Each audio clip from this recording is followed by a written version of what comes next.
of other generations. We don't discriminate here, right? Yeah, but this is a millennial show. We know it's only millennials watching. Well, I don't know. Maybe some Gen Z are interested in what we have to say. Maybe some boomers are interested in what we have to say, because we're not only talking now about topics that millennials are interested in, because Dungeons and Dragons appeals to people of all generations. That is true. That is 100% true. It's so true, because Dungeons and Dragons is our favorite thing, and it's a fun, creative way to tell stories with your friends, and it's something that we love to do all the time. All the time.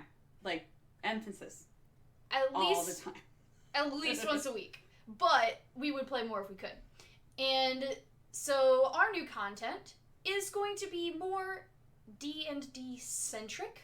It's going to not only apply to Dungeons and Dragons, but we're going to have what I would like to call D&D motifs. Or our episodes are going to be a cocktail, if you would, of Dungeons and Dragons and other nerd culture.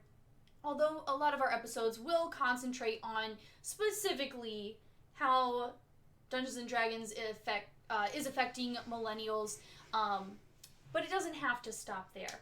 So with that in mind, we would love to introduce our first topic of our reboot for you, and that would be Steven Universe characters if they were Dungeons and Dragons characters in 5th edition.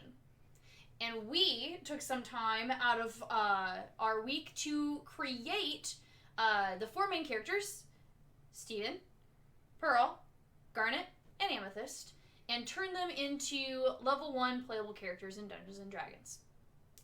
How do you feel about this topic? Oh my gosh, so this was so much fun making this. It was kind of eerie how perfectly their characters fit into the Dungeons and Dragons mold.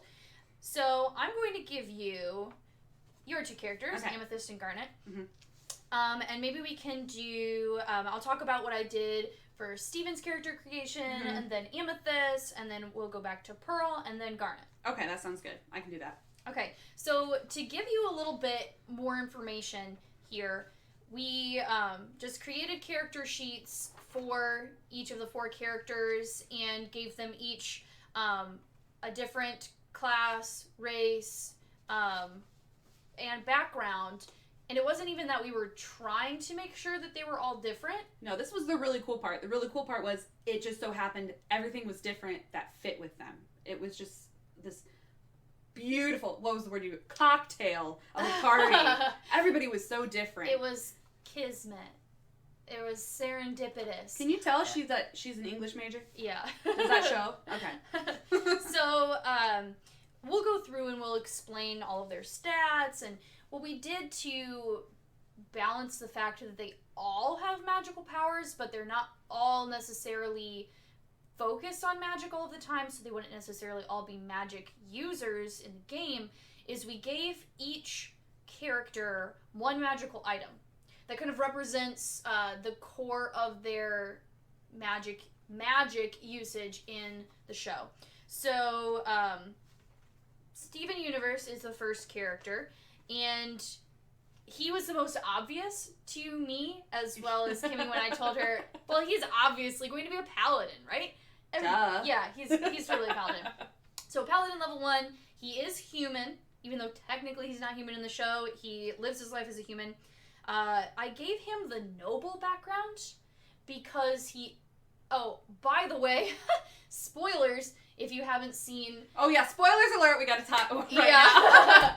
Kind of forgot about that. If you haven't seen all of Steven Universe, I might accidentally spoil a big thing for you right here, so give you a second to stop watching this video and cry a little bit because you're not able to watch our cool new video. Okay. I love it. Okay.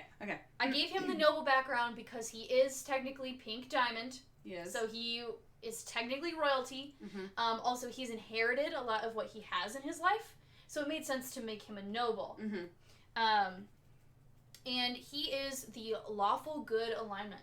He's the only character we made that actually is the lawful good alignment, because he will always try to do what is right by the law of humanity, and he will always try to do what is good in every single situation. He's never willing to hurt somebody to, for example, save other people. Mm-hmm. And he really does fit that paladin. It really does. Really well that way. The fact that she made him lawful good, a paladin with a noble background. If you've ever played 5e, you know that's a wonderful combination, and it was just awesome to see that fit Steven so well. Right, and another thing I guess we could kind of talk about before I go into his stats more is that if you're not super familiar with Dungeons & Dragons, but you love Steven Universe, you still might enjoy this episode. You might learn a lot about Dungeons & Dragons through watching this episode or listening to it on iTunes or Podbean, but you will be probably a little bit more invested in this episode, or be able to follow it a little bit more if you've played 5th edition. And we decided to use 5th edition and not any other edition because it is the most current. It's what everybody's playing right now. So, going through his regular stats, at level 1, you can only max out their stats to a certain number. So he has strength of 16, which is maxed. Dexterity is 11. Constitution is 12. We wanted to give him a little bump in Constitution because of his healing abilities. Intelligence is 11. Wisdom is 11. He's very naive. He's a child. But his charisma is 16. So not only did this work extremely well for a paladin to have max strength and charisma, but it truly fits Steven's abilities and his personalities. He's strong enough to overcome any enemy or figure out how to accomplish any goal. He has the charisma to always talk his way out of most situations, or to talk people down, to calm them down, to befriend them. So it was perfect. Everybody loves Steven. He has proficiencies in the wisdom and charisma saving throws, and he has proficiencies in the history, medicine, and persuasion skills. So persuasion is obvious from what I just talked about. He's always able to persuade people to listen to him and to agree with his plan, to have faith in him, to trust him. Medicine comes from his healing spit. And best power ever. History, I don't know. I guess I justified giving him the proficiency in history because he knows a lot about Beach City. So, his armor class is 17, which is awesome for a level 1 character. And he will then start out with a hit point maximum of 10. For his personality traits. Oh, this was the most fun, was coming up with personality traits and everything like on the side for your characters. Oh, you're going to love hers. Yeah, it was pretty easy to come up with personality traits for Steven and the Crystal Gems because they're really well-defined characters in the show. Oh, yeah. Kudos to the writers. Yeah, for sure. Rebecca Sugar, you're awesome. Anyway, personality traits, he is optimistic, determined, loving, and protective. His ideal is to always protect the weak. Bonds are family and friends mean everything. And flaws are he is naive. He can be gullible because he wants to believe that everybody is so good, so it's easy to prey on that. And he craves the bits. Trademark.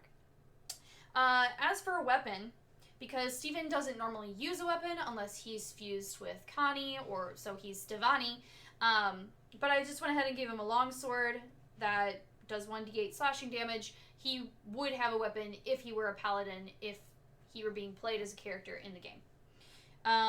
And so, moving on to his proficiencies in languages, we gave him Common and Celestial. Celestial, I thought, sounded the most alien, the most foreign, and communicated his ability to interact with the gems pretty successfully.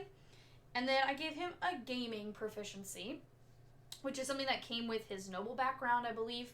But it said pick a specific gaming set to be proficient in.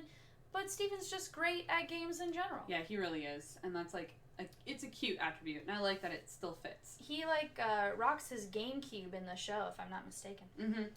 As far as equipment, he has half plate armor, which a typical level 1 character would not have, but again, I justified that based on the fact that he has the noble background, so he comes from a family of money, and while in the show, Greg Universe is not wealthy, at least not at the beginning of the show, he does have that, the fact that he is technically Pink Diamond, so if he were like able to inherit something because of royalty, he probably could. And also he's got his bubble ability, which makes him basically makes his defenses impenetrable. So he needed to have a good armor class. He has his rose shield. His holy symbols, he's a paladin. His holy symbol is Cookie Cat. That made me giggle. He has the Explorer's Pack and 25 gold.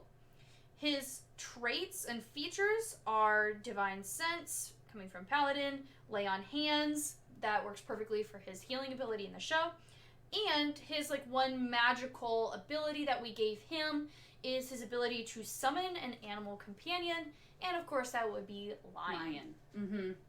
So that's how we rounded out Steven as a character that you might play in Dungeons & Dragons level 1. Didn't go too much more in depth, one, because boosting them up to like level 3 where they start to get their like sub features of their class would be a lot of extra work for us, but also kind of take a little bit away from the main point of this video, which is like you can also think about how this would play out in a game that you might play with your friends. So do you want to tell us what you built for Amethyst? Yes. So I loved building Amethyst. Amethyst, like I was just saying earlier while we were setting up like a little while ago, I really think she's my spirit animal. I just, every time I let out a good belch, I'm just like, Mama would be proud. Okay. So, but I really was happy that I got Amethyst to work with because she's just such a different character from like, I mean, they all are very vastly different, but she was a lot of fun. So we started off, I made her a mountain dwarf as her race. She is short and stocky, like a dwarf, and was born on the side of a mountain. If you know the show, she came from rock. Literally burst out of the rock. That's how she was born. So it was perfect. And then we both really liked giving her the barbarian class. The thing that I loved most about the barbarian was it wasn't so constricting. It just kind of fit with her features. The background we gave her was the urchin. The urchin is the orphan, basically. You know, she's on her own. She doesn't know where really she came from. The only thing she's known is Earth. She doesn't have anybody to follow or kind of look up to, and that's just how she was raised. So she kind of has this street smart ability about her, a bit more laid back in a comfortable area like Beach City. She's totally like fine in. So she definitely had that urchin attitude. She was alone for a little while before the crystal gems found her. Probably not very long, but it still made the most sense out of all of the options to give her the urchin background, I think. Yeah, definitely. And for her alignment, we made her chaotic good. This was like, I didn't want to make her neutral good because there were just so many things that she's done throughout the series which make her character wonderful and different, but it just didn't fit neutral. There were things, she's done some bad things, she's done some great things, you know, she has a heart in the right place. That's where the good comes from. Right. And then when Jamie suggested chaotic good, I was like, oh, there it is. Why didn't I even think of that? That wasn't an option. Right. But, I mean, she's clearly unpredictable, but some of the things that she does border on harmful to other people, like the pro wrestling thing and the way she emotionally manipulated Greg by transforming into rose quartz. So that's an episode. Yep. So you can't say that she's neutral because she does want to do good and she wants to be a better person and she wants to protect the people she cares about, but she does some questionable things. Yeah. So it was really nice that we went to the chaotic good alignment. So for her stats, to be a barbarian, so backing up real quick, while I did this, I went straight to the Steven Universe wiki to look at all of these characters very specifically. What is canon? What is true? What do fans see in here? What do the creators say is in here? And the things that came up for her were her two proficiencies basically were strength and constitution. And looking at a barbarian class, those are the two things you need to have to be a great barbarian. So it just fit so perfectly. So after doing her stats after getting her race benefits, we maxed out strength and constitution, so both of them are at a 17, which gives her a +3 in the proficiency of that class. But her dexterity is a 12. We gave her intelligence a 10, her wisdom a 9.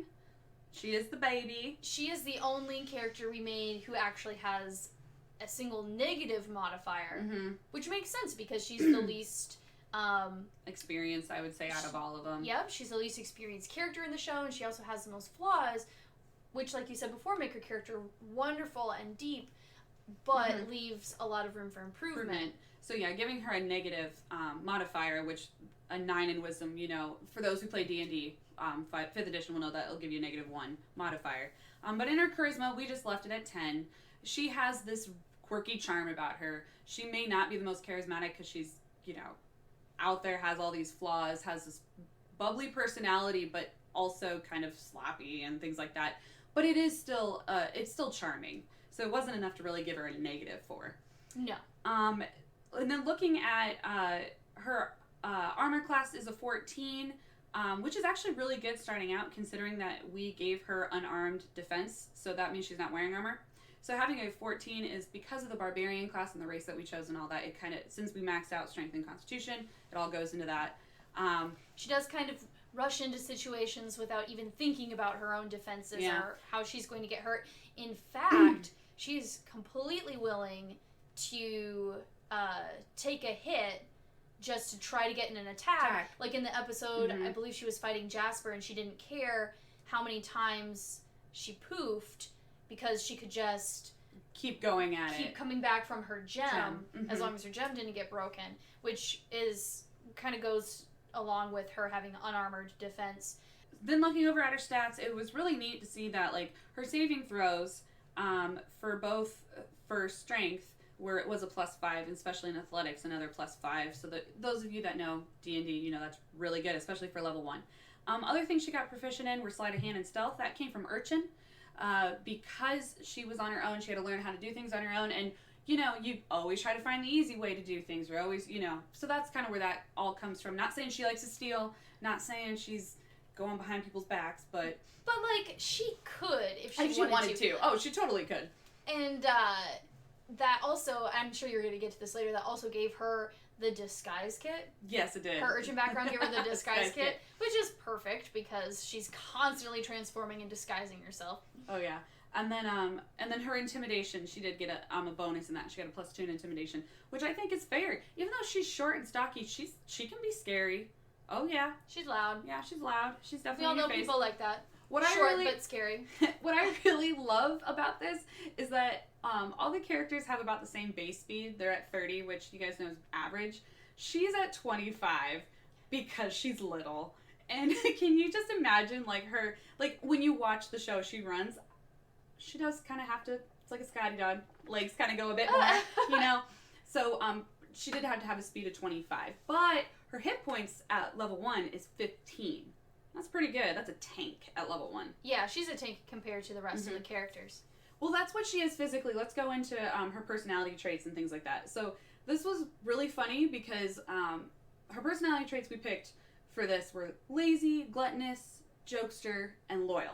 And the reason I just say them real quick is because before, we only came up with, like, bad ones. Like lazy, sloppy. Yeah, and they all sounded negative. Yeah, but they weren't negative because she isn't a negative character. It was just her traits that show, like, her personality versus everybody else's. What made her different. But it was really nice to get jokester in there, and then loyal. Loyal is my favorite trait that she has because it is true to the T. She's very loyal. But she's only loyal to people who she sees as being on her side. Right, which goes to her down. Bond. Yeah. And her bond is do it right by me and I'll do right by you. Basically the eye for an eye. If you want to be treated how you want to be treated, treat me the same way. We'll get it back and forth. So I really do like that. And the loyalty play in that. And I love her ideals. Always do what makes you happy. That's what she does. If it doesn't make her happy, she doesn't do it. She runs away from it, honestly. She'd rather do something that makes her happy than anything else. She doesn't understand, like, the need to do chores, which is a point of contention between her and Pearl. And she's constantly telling Steven, well, why don't you just do this, and even Steven, a child, understands that sometimes you have to do things that you don't want to do. Mm-hmm. She disagrees with that. Yeah, and then some of her flaws, self-conscious, definitely self-conscious. Really low self-esteem. If you've seen the show, that's like a big driving factor in her character growth. Yep. She's stubborn and hot-headed. I love that her flaws and her personality traits actually match what you would use to play a barbarian. Yep. If you were playing a barbarian, these are things you would have in your head, so it just matched so well. Of course, you guys know that she uses her whip, so that's the item that we gave her.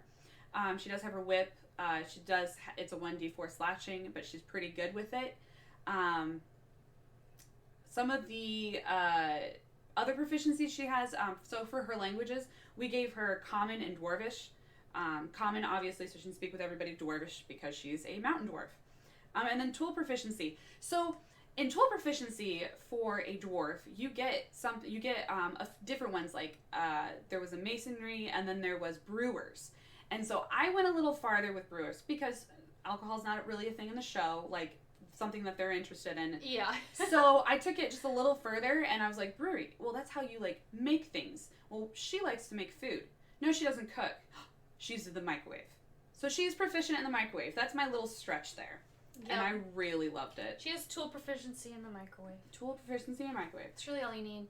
I need tool proficiency in the microwave because I burned my bag of popcorn today. I was so sad. I still ate. Oh, so sad. I still ate the whole bag of popcorn. You know what happens when you microwave a metal fork, right? Yeah. Yeah, I've done that twice. Kim. I know. She's not my full spirit animal. I look up to her. Wow. When you look up to Amethyst, that says something about your place in life. It also makes me sound short. You're not. Because I have to look up to Amethyst. It makes me sound short. So what are her features and traits, yes. Kim? So, fine. Don't like my dad jokes. So features and traits that we chose for her were she can rage. And that's a thing in D&D. You get bonuses in being able to hit. You get bonuses throughout the battle if you rage. Unarmored defense, we did talk about that earlier. She does not wear any armor, so she gets bonuses to her armor class for that. She has dark vision because she's a dwarf. She has dwarven resilience, which means she can't be poisoned, right? It's like she has something against poison. Poison's involved. She has stone cunning, which means she's proficient in history checks related to the origin of stonework. So, I just love this. It reminded me of the episode where she's showing Peridot her kindergarten. Yeah. And she just keeps talking about, like, the hole she came out of and, like, different, like, rocks and things that she was familiar with from her childhood. So that just reminded me of that. Mm-hmm. Oh, it was, yeah. When it was, like, that was the thing, I was like, oh my gosh, that's awesome. So Amethyst starts out with 10 gold, because of the urchin class, and the magical item that we gave her, was actually Necklace of Polymorph, and the reason it just kind of fit for her was the biggest thing that she uses one of her gem powers. All the gems can do it, but, like, she uses it extremely the most, She uses it extremely the most. That's, like, I really want to emphasize how much she uses it, okay? I'm not the English major here. Thank you. Now I feel little. Anyway. Yeah, that's why you look up to Amethyst, right? Okay, nope, we're moving past that. She didn't give me mine, I'm not giving her hers. She does use it the most, though. She polymorphs the most into other characters of the show, into other forms, things like that. Animals, objects? I think she's been in objects before. Yeah, she's been in a helicopter before. Oh, yeah, that's right! I want a t-shirt with Helicopter Amethyst on it. Anyway, I want a lot of t-shirts. I don't. It scares me when she turns into a helicopter. I find it disturbing. So, we decided a necklace because of where her gem sits. Her gem sits directly in the center of her chest. So it just made sense with the look. So with the look of a barbarian, what kind of magical item could a barbarian find? Well, a barbarian finds a bunch of treasure, picks up a necklace, throws it on, and it just worked with her outfit very well also. We did talk about her having the disguise kit. She does have that because of the urchin, and she also has thieves' tools. So y'all better have some really good locks laying around, especially on your fridges. I think it would be interesting to see how you could develop her abilities, but not just her abilities, but also her personality as you play to try to match how her character grows within the show. And I think something neat about her being a barbarian is how apt the description really is, because I think sometimes players create a barbarian and they just like say, okay, I'm raging when it's time to attack, when it's out of character, but it's always in character for Amethyst to rage during battle. It's so perfect. It's all, yes. It's always perfect. Always perfect. So the next character we're going to talk about is Pearl. Now for Pearl, it was a little bit more difficult to pick a single class compared to the other crystal gems. Now, we didn't want to give them any dual classing or multi-classing or whatever you want to call it, just because it would make this process feel a little bit more messy, and they're only level 1 characters, and unlike older editions of the game in 5e, you cannot multi-class at level 1. Is that correct? Yes, okay. That is correct. So, Pearl really worked as a straight-up fighter. She doesn't use a lot of magic during battle. No. So a magic user didn't really make sense. She trains other people how to fight during the show. She trains, I almost said Stevani, which is true. She trains Steven and Connie how to sword fight, how to use their defenses, how to parry, all sorts of specifically fighter abilities. So it works out really well for her to be a fighter. She is a high elf, which gives her a cantrip, which I'll get back to later. And it also matches her uppity personality and her sense of propriety, I think. She's also just very, like, tall and lean, like an elf would be in the game. I gave her the soldier background.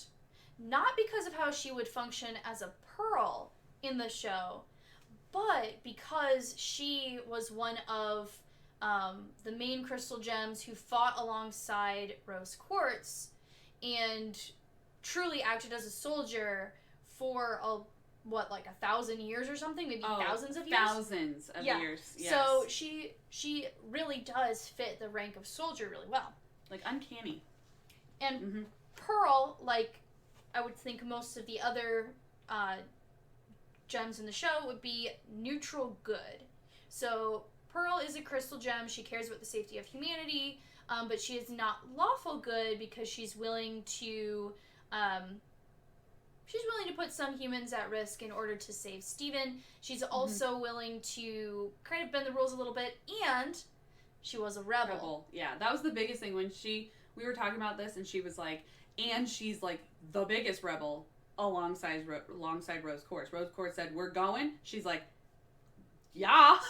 So, like, when it comes to not the law of humanity, but the laws of the gems, she can't be lawful good because she broke all the rules.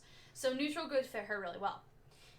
For her stats, they were pretty even across the board, except for her strength and intelligence. So, or actually her strength, dexterity, and intelligence. So she does have an 11 strength, which is not fantastic, but that's because she uses a finesse style of fighting. More like fencing. So her dexterity is really high. Her dexterity is a 17, which gives her a +3 modifier. Constitution is 10. Intelligence is 16, which is not necessarily the most important thing for a fighter, but it helps. It also helps with strategy and other skill checks, but it's perfect for Pearl because she's extremely intelligent. You couldn't make Pearl, honestly, in any class without having a high intelligence. Yeah. Anything. Pearl would have to have a high intelligence, which I definitely agreed with. I agree. Wisdom, however, is 10. She can be naive in the show, where she can make some foolish decisions, so kind of fit perfectly. And charisma is 10 as well. So then her saving throws, she's proficient in strength and constitution. That comes from her being a fighter. And her skills are acrobatics, athletics, history, which is good because she knows the most history about the gem world out of all of the characters that we're discussing anyway. Intimidation, which didn't really make sense, although she can be intimidating once she has her self-confidence in the later part of the show. And perception. So some of those came from her being a high elf, and some of them came from her fighter with a soldier background. And she totally kicks butt in acrobatics and history, by the way, which is Totally. perfect for her. So her armor class is 14. She just wears studded leather armor. She would probably like to wear something light, but still sturdy, so that she can use her finesse fighting style a little bit more easily. Definitely. Speed is 30, blah, blah, blah. Hit points is 10, because as a fighter you start with a 1d10.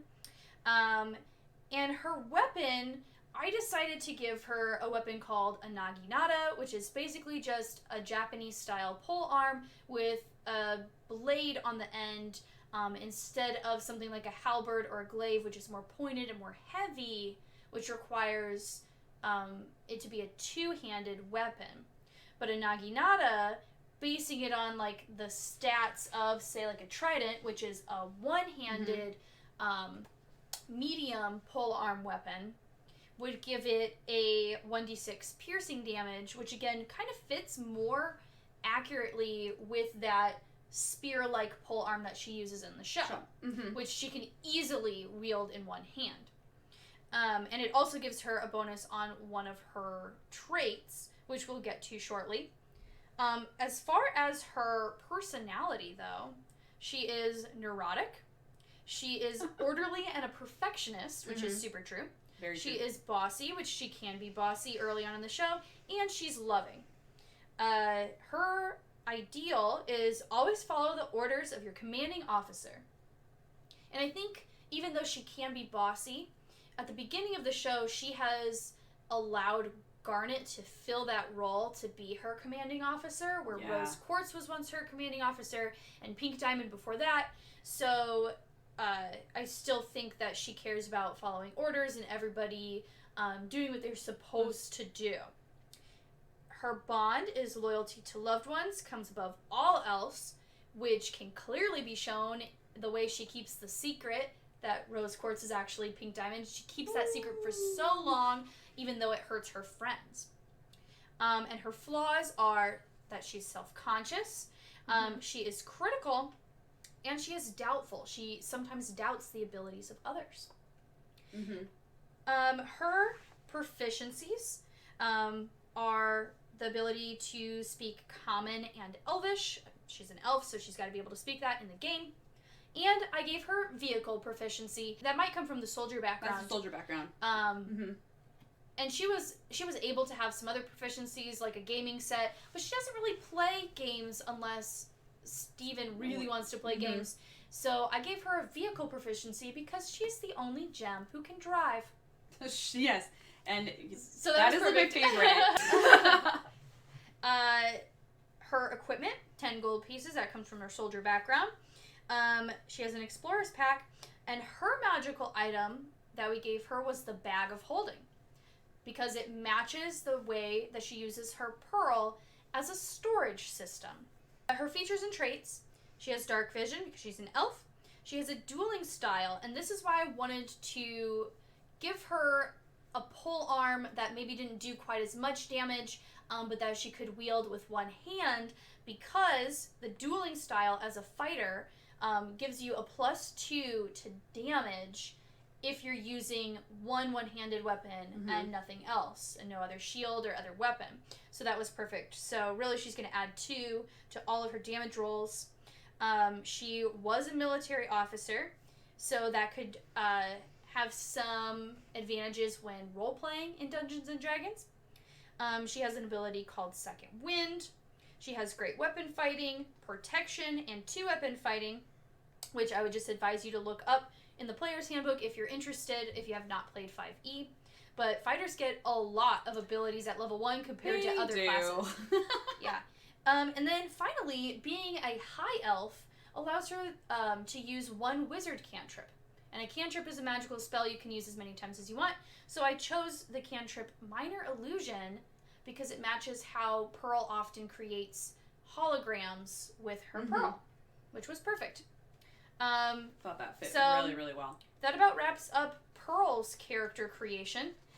Finally, what do we have for Garnet? All right, so Garnet was a lot of fun, especially kind of dicing down. So far, everybody that we've talked about in this is a race because of attributes that they have. But if you think about it in the show, they're their original states. You know, okay, we've spoiled the whole pink diamond with Steven, but Steven is still Steven. He can't break down any farther. Neither can Pearl or Amethyst, but Garnet can. Mm-hmm. Garnet is, if you know the show, Garnet is a fusion of Ruby and Sapphire. So for that, I chose to give her the race half-elf. I felt that Sapphire was very elfish-like, very, what do I want to say? Like, more magic-based, very whimsical, you know, kind of very had wise and proper. Had all that elfish about them. And then Ruby, of course, I'm not saying humans are brutish, if you know Ruby, but I'm just saying Ruby had a lot more of an outwardly emotional state, and I feel like humans are a bit more emotional. Yeah. And so it fit really well to give her the half-elf race. And so what did we make her? Made her a monk. Yes! Oh my god, big reveal, monk, totally perfect. So with the monk, we gave her the Outlander background, the Outlander being on their own for a while. When she became Garnet, she was alone for a while. It wasn't until she was discovered that she even started talking to people, because she was, you know, part of it being afraid to be discovered too, I think, you know. Well, she was never really alone because she was Sapphire and Ruby, but she was out in the wilderness, and the crystal gems, I think it's implied that the crystal gems didn't come across her right away. Mm-hmm. So she had some time to get familiar with herself as a new fusion, but also, and to be alone in a sense, but also to become more familiar with Earth and with the land and the terrain, mm-hmm. like an Outlander would. Which was, so it just fit really well going with her. And for the alignment, we made her neutral good. She has Steven's best interest and humanity's best interest at heart. Mm-hmm. She wants to do good. Right, but she also was a rebel. She wanted to have a place where she could be herself, where she could be Garnet. And if you've seen the show, you know that a Ruby and a Sapphire should not be fused. So she could not be herself in the Gem Empire. And it was easy to come up with classes and backgrounds and traits for Ruby and Sapphire separately. But despite Garnet having a really distinct personality in the show, it made it more difficult to plug her character into a Dungeons & Dragons character sheet. Because, like, if we were doing Sapphire, well, obviously she would be a magic user, and obviously she would have the noble background. Ruby would be a fighter and a soldier. It's very cut and dry. But what would you get trickier. What would you get when you added the two together? Yeah. And you get Garnet, and so you had it was like thinking to that next level. Like, she is the next level character. Yeah. It just all kind of fit into the realm. It was very fun to do. It might have been a little difficult, but it was very fun. Yeah. So we're going to go down to her stats real quick. So to be a monk, things you need to have maxed out if you can are dexterity and wisdom, which were perfect for her, especially looking into the wiki. Again, I went in, really studied Garnet, wanted to know everything that I could about her to make the most sense into this, and everything I read about her, it just kept screaming monk more and more and more. So we'll go through, you'll completely understand. So strength, we gave her a 10. Monks don't need a lot of strength, they need that dexterity, which she maxed out at 16. Constitution, 10. Intelligence, 11, because she definitely has some smarts about her. She's totally smart. Wisdom, 16, maxed out, gives her a +3. She's so wise. Wisest character, I think. Well, with her ability to see the future it makes her seem pretty wise, yeah. So it just had to work out. And then her charisma, 12, because she's totally cool. She's totally super cool. At least all the characters in the show think so too. Mm-hmm. So I think it was because she was a half-elf. Mm-hmm. You're able to pick 2 traits to add to as well. So we figured charisma would be something to bump up a little bit, since she is the leader of the crystal gems in a way, and she is also has that sort of like presence about her. Correct, yeah. It was just, it turned out great. And so her saving throws are strength and dexterity. Strength was just a +2, but dexterity is maxed out at +5. And level 1, that's really good. And then her other traits going down, she's proficient in acrobatics, athletics, insight, and survival. All of those scream Garnet. It was awesome that they all just kind of worked playing through. Her armor class is 16. Again, somehow I don't get people that wear armor. That's okay. I didn't have to do a lot of the armor stuff. She also has unarmed defense. which that's what led to a higher armor class. Even though her hit die is a D8, her armor class was based off of dexterity and wisdom, which gave her that armor class of 16. Right, so, having those two stats maxed out were so perfect really for Garnet being a monk because that bumped up her armor class. So this was a really clean, straightforward build, honestly. Oh, yeah. She does have the least amount of health, though, sitting at 8 hit points, but with an armor class of 16, pretty hard to hit. Base speed 30, just like the rest of them are. But I really want to get into her personality traits. This was very fun. Personality traits we gave her were stoic, assertive, compassionate, and wise. Her ideals, always be true to yourself. And that follows through with her through the show, especially since she could not exist in the realm she was first in. And on Earth, with her friends who accept her as a fusion of a ruby and a sapphire, that means so much to her personally, and that she gets to be herself, so she's going to be true to what she is. Absolutely. Love it. Self-love! Her bonds, love is the strongest bond of all. Goes without saying, physically for her. Of the episodes that she's a major player in, Yeah, and a fact, and I just want to make just the fact that a fusion has lasts as long as Garnet is like unseen, because fusions are hard to keep together because it's two separate entities trying to work as one. But the love between Ruby and Sapphire is the bond that makes Garnet. So that's just, it was perfect. It's the actual bond. Unless you're that giant gem in a polyamorous relationship who has 6 gems in there, and they just seem to do it pretty easily. But other than that, they all like each other. That's fine. There's probably love in there somewhere. I'm sure they love each other. There's 6 of them. They have to love each other pretty hard to stay together that long. I love that episode. But some of the flaws that we chose for her were blunt. That is a flaw. Definitely throughout the show you can see that a lot. Wary of just herself sometimes, of situations sometimes. Sometimes she's just not totally sure. That comes from Sapphire, right? I think, a little bit, but I think she's wary of letting others take the leadership role, and wary of how the future is going to affect people. Especially when she can't see it. Because that's the thing that you had mentioned before when we were making this. When she can't see the future, she's definitely not sure of herself. Right. She loses all of that confidence the minute she can't tell what's going to happen in the future, because she relies on that ability a lot. Oh, yeah, a lot. And then a flaw that we chose for her, which most people would think is a good trait, is independent. The reason we chose this is because the way that the gems have lasted so long and are successful is because they work together. And it's a flaw that Garnet will go off and do her own thing. She'll want to take matters into her own hand and just control it and go. And then leave the others to wait behind for her to do what needs to be done, which could be very stressful for the rest of her party. And that's how we would refer to it in Dungeons & Dragons. You don't want an independent character in a party in this game, or it will not be any fun for anybody. A character who goes off and takes matters into their own hands really works against the main goals of playing Dungeons & Dragons, which is to work together as a team and to have equal responsibility in everything. Oh, that's for sure. The equal responsibility is a big important part for all of you that have not played Dungeons & Dragons and wants to play with your friends. It's a team effort that should be across the board. Right, and I think that's why independent is a flaw of Garnet's and not just a regular personality trait. It is something that she has to work on, is letting the other characters take responsibility for what's going on, and she does learn to do that throughout the show, and she grows from it. Oh, she does. There's a lot of growth in all these characters, but which is cool when we talk about their flaws, because, and we're like, we've seen all of it, and those that you've had, you can see them grow from these. Yeah. So that was really neat. So this was really fun to build. So I want to get back into this real quick about her weapon that was chosen. So she's a monk, and those of you that know, monks that either fight with monk weapons, which most of the time is bear nothing, we gave her the fist. Her fist. Boo! Which is that what a fist? Is that the sound a fist makes? That's a fist makes. Boo! I'm gonna punch you in the face.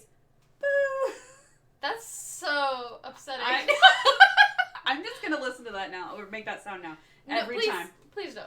Every time. Anyway, but we gave her the fist. Obviously in the show she fights with her fists. But as a monk, it gives you advantage in your hits and to damage by using your fists. You're able to do more attacks with other things that add on to this. So it just made a lot of sense. Her proficiencies, this was neat. So she knows a lot of languages. One, from being a half-elf, and two, having the Outlander. Mm-hmm. So she got Common, Elvish, Celestial, and Dwarvish. And if you were listening and paying attention to the languages everybody else knows, she knows the main language, Common, everybody knows, and then she knows everybody's language in the group. Yes. I really liked that and thought that was important because in the show, I feel like she's the best communicator with every single person on their own in the group. When she has a conversation one-on-one, I feel like they go the best. They understand where she's coming from. They listen to her. Yeah. And so respect her. I loved that she was able to get everybody's language. That was neat. Mm-hmm. She also got to be proficient in an instrument because of the Outlander.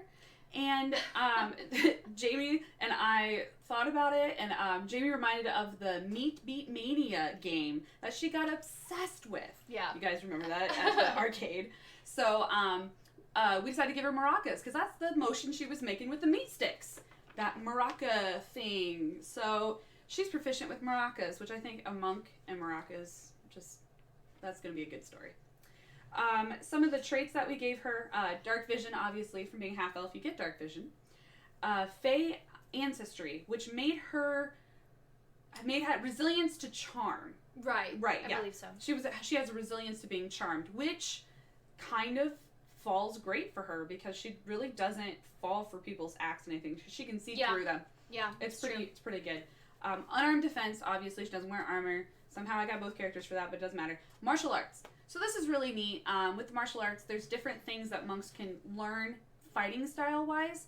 So, well, we don't need to go into too much depth. No, I want to get to what happens just later on, why it works for her character to level up as a monk. Okay. So with martial arts, at level 2 and so on, you will get to use what's called key points. Mm-hmm. And you've played a monk. She's playing a monk currently in our group. Yes. So with key points, in a way, you get to add a magical ability to it where you have fire. You can create fire, or I chose the elemental attunement path, and so so that particular path, you can gain control of the elements. Mm-hmm. And how does that work for Garnet? I thought that worked really well. So again, going to the wiki, learning what she can do, and as you watch in the show, she can create fire in her attacks. She also can create lightning within her attacks. And it was really neat because I was like, oh my gosh, that's just her spending key points. It's awesome. So not only is she giving that fist, I won't make sound, that fist attack, she also is doing damage with lightning or fire on top of that, which makes it just a really cool monk idea. So that's why I wanted to get into the martial arts just a little bit there. She does get the Explorer's Pack. Starting out, she does get 10 gold, and the magical item that we chose for her was the Scrying Orb. She's still, even though a monk in D&D, she's still, for her character to function as Garnet, needs to be able to see the future at some point. Or just to be able to have some sort of clairvoyance, not necessarily seeing the future. But having that ability to move, to look ahead. Right. Mm-hmm. So Scrying Orb seemed to be perfect. Oh yeah, totally. So, straight to the point. I absolutely loved building my characters. I just loved how this party turned out. It was a lot of fun to work together to discuss just our love, because it just turned into a wonderful conversation about the two things that we absolutely love, D&D and Steven Universe. Yeah. It was really neat to mix them. So, we had a lot of fun doing this, and totally want to play these characters in a game, but we are also going to upload PDF versions of these to our Facebook page, and you'll probably see video bits of me scrolling through the documents as we discuss these, so you can see them for yourselves, and you should be able to access those PDFs and download them and edit them, and we want to know, how would you play this character? How would you level them up to 2, 3, and beyond, and take their characters down different paths, or give them specific abilities? Or even, how would you change these builds based on your understanding of the characters from Steven Universe? Or maybe you even feel inspired to go make a character sheet for one of the characters we didn't talk about. There's so many amazing characters in Steven Universe. You could make a character sheet for Stevani, for Lapis Lazuli, for Peridot. Oh my gosh. If you make a Peridot one, I will play it for you. I will play Peridot. Oh my gosh. That'd be fun. we just want to know, like, what you would do with these characters, too, because it's something that is super interesting to us. So feel free to play around with that, and please give us feedback, leave comments on our Facebook page letting us know how you would play these characters. We would love that. Mm-hmm. We would also love for you, if you have an opportunity, to like and share this video so that we can get the word out about our podcast revamp, and to help encourage that a little bit. You saw in the video at points some shots of artwork that I did to visually represent these characters as fantasy, RPG, specifically Dungeons & Dragons versions of themselves.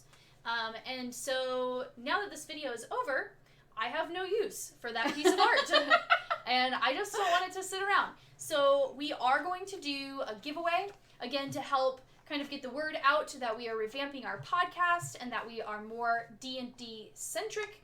And so if you are interested in that piece of art, or even if you just want to help us out a ton, then please like our page, Millennial Focus Group, on Facebook, and share the video post from Facebook that we will post. And at some point, after we get enough likes and shares, we are going to put the names of every person who shared the video into a hat, and we will literally draw a name out of a hat. And if you're interested, I will reach out to you via Facebook or Instagram, or however you prefer to be contacted, and we will get that piece of art to you. Yeah, because I just want it to be enjoyed. Yeah, and just to be clear, you need to share the video from the actual page itself. If you see this video shared by somebody else, go to our page, like it if you already haven't, and share the original video. That's how we're going to be able to find everybody that's interested in this art. Yes, please. And we would love you to share it directly from YouTube, but then we don't know who has shared the video. So like she said, please share it directly from our Facebook page, and we will try to keep you updated via Facebook, Instagram, and TikTok, because we have a TikTok account now, I guess. Yes, we do. Yes, we do. It was fun. And we will try to keep people updated on how that giveaway is going. So, anything else to let people know about before we sign off today? I think you just hit the nail on the head. Check out all of our avenues. You can find us. You can find us on Instagram, MFG Podcast, or Millennial Focus Group Podcast. You can find us both ways. Find us on YouTube at MFG Podcast. Yep. You can find us on TikTok, MFG Podcast, all one word. You can add us if you do have a TikTok and you find our videos. Totally do at us. It's a lot of fun. We're going to have a lot more content coming up. I know it's kind of scarce now. We just started it. But TikTok has been really good to us so far. So, but you can find us on all those avenues, and on Facebook, obviously, Millennial Focus Group. We will update on Podbean at Millennial Focus Group. And you can get us on iTunes as well, Millennial Focus Group. I think that's all of them. Yeah, it's kind of a long list. It's a lot. So, again, one more time, we are going to have these character sheets available as PDFs on our Facebook page so that you can download them and play around with them as well, and we would love to hear some feedback on that. And please like our page and share this video from our Facebook if you would like to enter to win that Steven Universe Dungeons & Dragons artwork. Alright, thank you, Millennials, and we will hopefully see some feedback from you soon. Thanks. Bye! Bye!